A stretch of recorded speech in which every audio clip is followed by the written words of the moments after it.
Over the last couple of years, we have seen a lot of this and also this. And these actions have frequently been described as cultural vandalism. When we mention vandalism, it summons a very different image from iconoclasm. If we think of vandalism, we might not think of the Vandal invasion through Europe or the sack of the Roman Empire.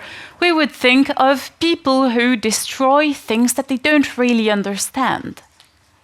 We are a bit more uncomfortable with the word iconoclasm. Iconoclasm, as we've heard today, has happened in very different ways across history, but it seems to be either far, far away, like with the Buddhas in Bamiyan, or happening a long time ago.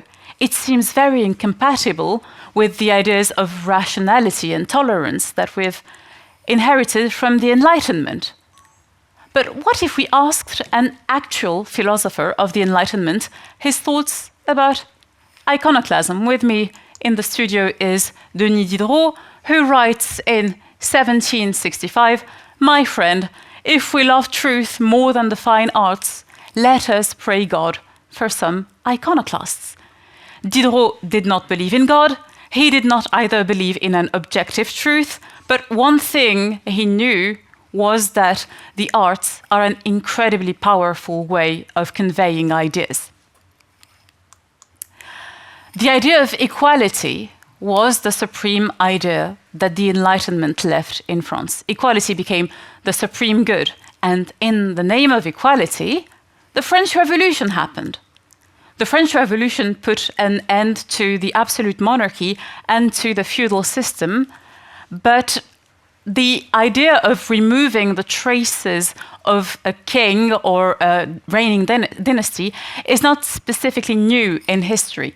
Here we can see, well, the coffin of Akhenaten being beheaded, a beheaded statue of Nero, and I really like this defaced family picture where the picture of Gita has been erased by his brother. So this has been called in 1689, 100 years before the French Revolution, damnatio memoriae. It might be a Latin phrase, but it's relatively modern, and it is a condemnation to oblivion. When a king was condemned in this way, his name, his face would not pass on to the next generations, and it was a convenient way to deal with an uncomfortable immediate past. So what do we do when the immediate past is so uncomfortable that we can't really own it anymore? In the case of the French Revolution, before it happened, France was divided in three orders. There was the clergy, the people who prayed, the nobility, people who fought, and the peasants, the serfs and bourgeoisie, people who worked. A caricature of this is that, oh well, the clergy and the aristocracy are the super wealthy and everyone else is toiling in dreadful circumstances. Well, this was not actually the case. The third estate paid taxes to the nobility and the clergy, but the third estate ranged from the impoverished peasants suffering from the famine and the very bad economic circumstances to the super wealthy merchants who didn't really want to pay more taxes, and also, because of the leasing feudal system, couldn't acquire land. So that was a major impediment to the mobility from the third estate to the second estate. By 1789, the ideas of the Enlightenment had moved so deep within the French society that the three orders wanted to reach some sort of agreement. Little did they expect that by the 14th of July, 1789, the Bastille would be stormed. The Bastille is a fascinating building because by the time it was put to fire and burned down, there were only 7 prisoners there, among whom the infamous Marquis de Sade, but La Bastille was where the king could send someone without a trial. So it embodied the power of the king as a supreme judge in the nation, which is something that the new thoughts of the Enlightenment could not tolerate anymore. So when the 113 guards of the Bastille were captured by the revolutionaries, 6 or 8 of them who had surrendered were executed on the spot without a trial. Aside from the Bastille, other monuments that had a religious importance were also destroyed. Here we have the Église Saint-Barthélemy that was pulled down in 1791, but there were also items that catalyzed popular piety that were completely burned down. For instance, this reliquary, an extremely precious 13th century work of art that used to contain the remains of Sainte Geneviève, the patron saint of Paris, it was burnt on the Place de Grève, where most of the capital executions would happen, and the ashes were thrown into the Seine. The reason for this is that these items meant much more than what they were. These were not just objects, they were icons. Think, for instance, of the equestrian statues of the kings. Every city in France used to have an equestrian statue representing, most of the time, Louis XIII, sometimes Louis XIV. Here we have the Place des Vosges, as it used to be before the Revolution, with a statue of Louis XIII. These statues have been pulled down and melted to be turned into cannons. The reason for this is that they represented the physical presence of the king in the places where the king was not. But the thing is that the king himself represented the authority of God because he was a divinely instituted monarch. So in a way, the first attack on the king's authority happened on the 10th of August, 1791, when King Louis XVI accepted the French constitution. All of a sudden, he was not a divinely ordained king anymore. He was the head of a state acting in consultation with the rest of the body of the state. This did not stop there. As you know, on the 21st of January 1793, Louis XVI was executed, and his execution happened just like a ritual. When the king tried to address the crowd, the drums rolled to cover his voice. And as his head was chopped, it was lifted and showed to the crowd. Then a man climbed onto the scaffold, dipped his arms in the bucket that was filled with the king's blood, and sprinkled the crowd with it 3 times, saying that this would bring them luck. This did not stop with the death of the king. It extended to the rest of the royal family. Marie-Antoinette was executed too. Many other members of the aristocracy had to die because they represented in their body what the revolution opposed. The fascinating aspect of the French Revolution is how stone, flesh, and ideas became one. Here you have the Gallery of the Kings of Judah at the top of Notre Dame de Paris. All of these statues were beheaded. Similar destructions happened in the Basilique de Saint Denis, where the remains of so many kings and queens of France used to be kept. The revolutionaries stormed to the basilique and threw out the ashes of 42 kings and 32 queens in the Seine, and also threw the ashes of many bishops, princes, and dignitaries of the realm. This might sound like crazy mob movements, uncontrollable flows of the population that we can't really master, but it was in fact directed by the National Assembly itself.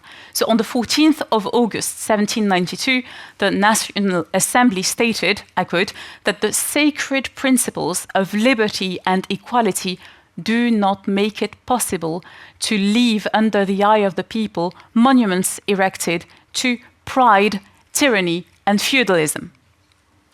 The Commune des Arts, Commune of Arts, was created to decide which works of art were compatible with the revolution and which were not.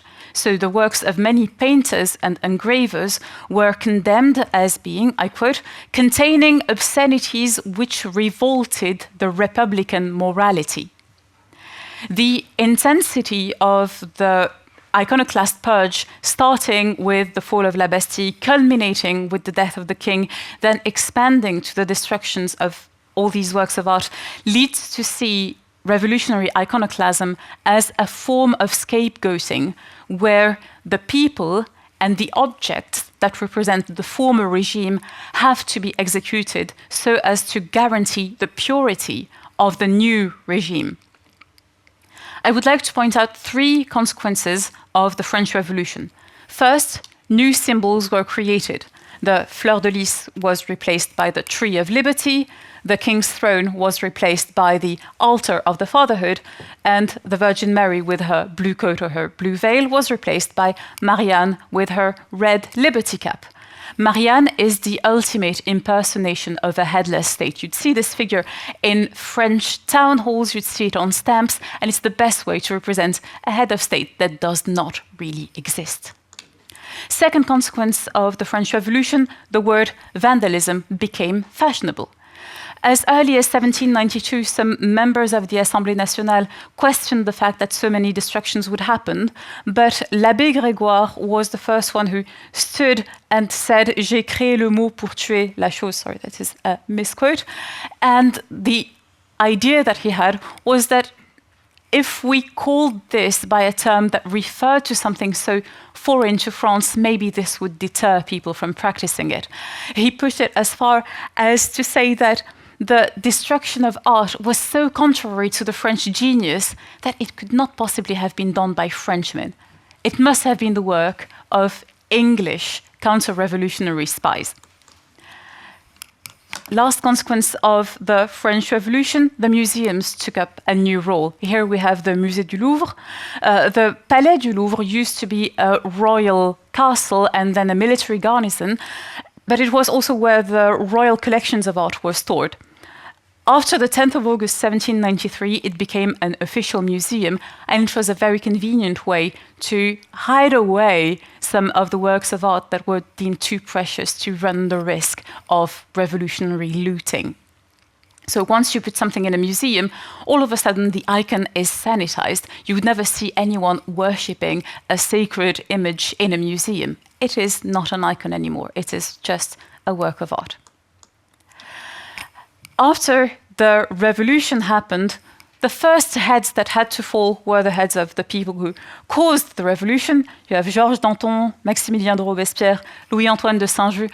They were all decapitated because they were all likely to become too powerful and potential heads of state. Funnily enough, the French Revolution's obsession with equality led to the enthronement of Napoleon.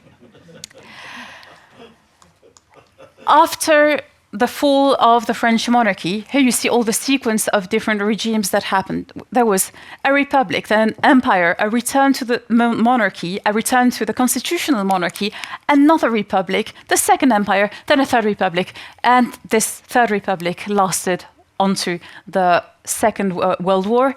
All of this happened while these new regimes would bring new icons, new representations that had to be valued. So for instance, when the monarchy absolue became a thing again, the revolutionary symbols disappeared and the fleur de lis came back. The Enlightenment and the Revolution remained suspicious towards the arts because artistic representations go beyond rationality. The Revolution's extreme desire to control the ideas by reshaping the visual landscape only resulted in uncontrollable mob movements, but they were rooted in political ideology. Iconoclasm can only happen where there are icons, where there are traces of a past that can be challenged, destroyed, but also conserved and discussed. One of the things that we can learn from the French Revolution is that sanctimonious iconoclasm is very likely to be seen some years or some centuries later, like uneducated and clumsy vandalism. Thank you very much.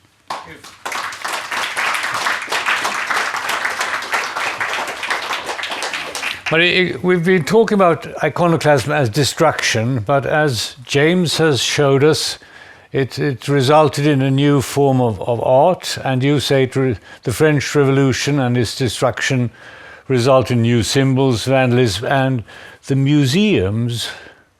Tell me more about the ideology behind creating the Louvre. Was it just a storage, or did those responsible say, we do this because we think this is the best thing to do? Well, they could not explicitly say we do this because we think that this art is valuable. So the argument that was put forward in the National Assembly was most likely to be the financial value of some religious artifacts or works of art that were likely to be stolen, destroyed, burnt. So putting something in a museum was first a way to preserve its material value. But if you look at the private correspondence of people commenting on these objects, they were dreading that there wouldn't be any trace of the French history and the French identity. So the paradox of the French Revolution is that they wanted to create something that was so genuinely French, and they found themselves in front of the concrete historical reality that all of this art is genuinely French, although it is most of the times Catholic and monarchic. But were people allowed to visit this museum, and were they watched so they wouldn't worship the old pieces of art? They were watched, and there was something quite similar to what is going on in some museums in the UK nowadays, which is that the explanations that came with the works of art made it very clear that this was not something good.